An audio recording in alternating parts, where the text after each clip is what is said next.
This question combines equations, fractions, and ratio all in one problem. Exactly the kind of question that can catch students out in the real exam. Pause the video and give it a try yourself and see if you can find the ratio before I go through the full solution. Here's the answer. M, N, P, and Q are integers. 5m is equal to 9n. Now, let me write this here and make m divided by n the subject. So, move the n to this side. On the right hand side, we have 9 at the top. I'm going to move this 5 to the other side where it becomes a division. Now, this is an interesting thing. So, when you have m divided by n is 9 divided by 5, I can get m is to n as a ratio 9 is to 5. Now, I know some students struggle with this.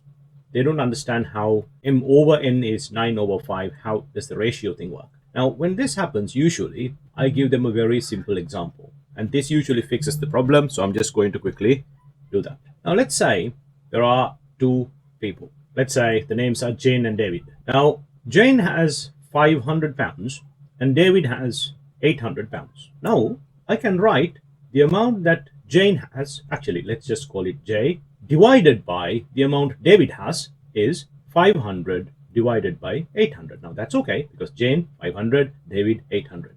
Now, I can also say Jane's amount to David's amount as a ratio is 500 is to 800. Same thing, right? Like that, if m divided by n is 9 divided by 5, I can write m is to n is 9 is to 5. So I got the relationship between m and n. I'm going to do the same thing for this one here. I'm going to move this n to this side. So I get p divided by n is 4 over 3. So like before, I can say p is to n is 4 is to 3. So far, we know the ratio between pn and mn.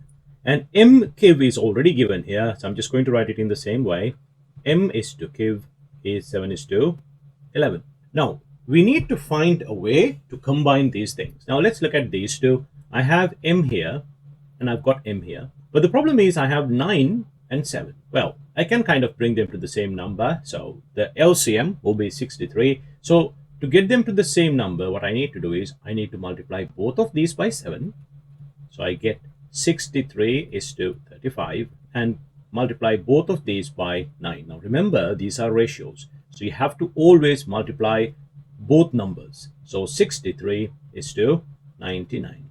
Right, now I can combine these two because I've got the same number for m. So let's do that. So I'm going to write for m, I'm going to write 63. And when m is 63, q is 99. Okay, so I got this number here.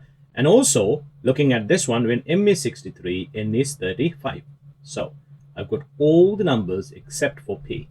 So now my plan is to use this one here to get my value of p. Now, let's look at this one. So I'm just going to write it here for the convenience of calculation. P is to n is 4 is to 3. Now, I need to find my p. So what's my n here? N here is 35. So I need to find the value of p when n is 35. So I can insert it here. How do I do that? So by what number should I multiply 3 to get to 35? Obviously, 35 over 3. Now, if you want to check that, you can just do 35 over 3 times by 3. See, these two get cancelled out and you get 35. Now, the rule is if you multiply 3 by 35 over 3, I have to do the same thing to the 4 as well. So 35 over 3. Now, 35 times 4 is 140. So multiplying by 4 is always double and double again. Doubles 35 is 70. Double 70 is 140 over. Right. So we know the value of p as 140 over 3. Now, we are nearly there, but the problem is they are meant to be integers. The question says that's how the question starts. Now I have a fraction here on one of them. I just need to get rid of that. So to do that, all I need to do is multiply this one by 3 because the 3's will then cancel out. But because it's a ratio, I have to multiply every other term by 3 as well. So that should give me my final answer. Now you can clearly see this 3 and this 3 get cancelled out. So this one here is 140. 3 times 63 is 189. 3 times 35 is 105. 99 times 3 is 297. So here is my final answer.